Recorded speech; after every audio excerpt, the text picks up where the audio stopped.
Hey guys, खुलुमबाय दिनै नोंथांमोनखौ आंनि चेनेलावहाय फिन खेबसे बरायनाय बावहरनाय थाबाय। ओमफ्राय दिनै सेलेक्टआव थांनो नागिरदों आरो आंनि गोदोनि बिखुनजोनि बिनानावनाव आरो नोंथांमोनहा बिदिबासो नायलांबाय थादो। भिडिअखौ नायनायखौ सोरबा लाइक शेयार कमेन्ट आरो साबस्क्राइब खालामलांबाय थादो नोंथांमोना।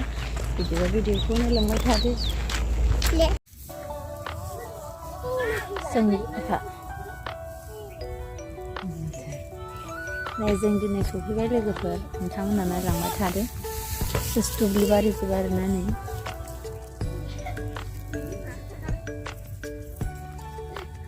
ओमफ्राय जोङो माइ जिगाबावसो जिरायदों आरोना सान्दुं सायदों जा बोरैबा गुसु नालाय। ओमफ्राय मोजां मोनलायथारदों आरो माने गोदोनि उन्दैनिखौ गोसोखांलायथारो बिदि जिरायनो मोनबाथाय।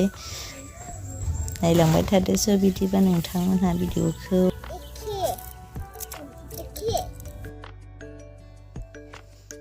जों दा मोननानै जिरायफैबाय नालाय नोंथांमोना नायलांबाय थादों। न'आ बेनो माने खारबो गोदान नालाय, ओमफ्राय न'आ बारा गैया आरो नोंथांमोनहा जेबो साननो नाङा। मानो होनोबा सोब बयबो मोजां समान जाजोबो नालाय, सोरबा गोनां गैयै थायो। बे फिसाला आरो बै उन्दैसिना गेलेगासिनो।